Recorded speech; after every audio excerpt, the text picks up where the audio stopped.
Bollywood super star Rajinikanth రాజకీయ అరంగేట్రంపై TVK నేత వివాదాస్పద వ్యాఖ్యలు చేయడం తీవ్ర చర్చకు తెరతీసింది.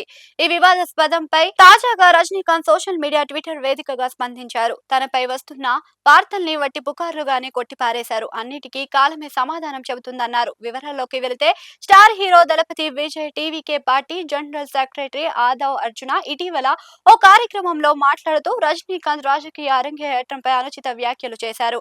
ఆయన రాజకీయాల్లోకి ప్రవేశించేందుకు ప్రయత్నించిన సమయంలో డీఎంకే పార్టీ ఆయనపై బెదిరింపులకు పాల్పడిందని సంచలన ఆరోపణలు చేశారు.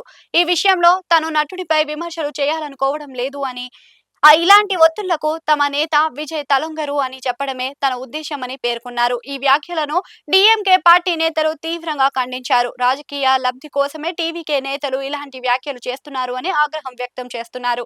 ఈ వివాదంపై రజనీకాంత్ అభిమానులు కూడా తీవ్ర స్థాయిలో విరుచుకుపడుతున్నారు. వచ్చే నెలలో తమిళనాడులో ఎన్నికలు జరగనున్న వేళ ప్రధాన పార్టీల మధ్య తాజా వ్యాఖ్యలు తీవ్ర దుమారాన్ని రేపాయి. ఈ నేపథ్యంలోనే రజనీకాంత్ ఈ వివాదంపై తనదైన స్టైల్లో కౌంటర్ ఇచ్చే ప్రయత్నం చేశారు. సోషల్ మీడియా వేదికగా ఆసక్తికరమైన ప్రెస్ నోట్ ని షేర్ చేశారు. టీవీకేలో ఉన్నత స్థాయిలో ఉన్న ఒక నేత నాపై చేసిన వ్యాఖ్యలు అబద్ధం.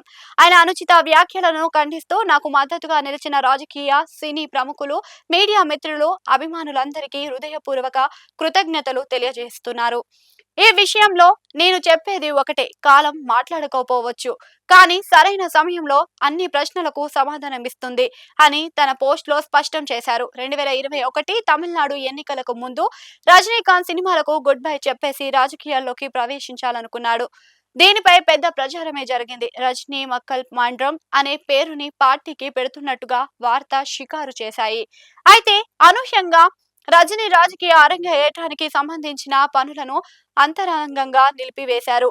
అభిమానులకు షాక్ ఇచ్చారు. తను ఎలాంటి రాజకీయ పార్టీని స్థాపించడం లేదు అని, రాజకీయాల్లోకి రావడం లేదు అని స్పష్టం చేయడంతో అసలు ఏం జరిగింది, రజనీ ఎందుకు ఇలాంటి నిర్ణయం తీసుకున్నారు అని అంతా అవాక్కయ్యారు. ఉన్నట్టుండి రజనీ రాజకీయ అరంగేట్రాన్ని నిలిపివేయడం, రాజకీయాలకు దుమారం రేపడం, దూరంగా ఉండడం ప్రతి ఒక్కరిని షాక్ కు గురి చేసింది. ఈ నేపథ్యంలోనే టీవీకే నేత చేసిన వ్యాఖ్యలు ప్రాధాన్య సంచితంగా మారాయి. ఈ ప్రచారాన్ని బట్టి రజనీని నిజంగానే డీఎంకే వర్గాలు భయపెట్టాయా, అందుకే ఆయన రాజకీయాల్లోకి రావడం లేదని రజనీ ఒప్పుకున్నారా అనే సందేహం వ్యక్తమవుతుంది.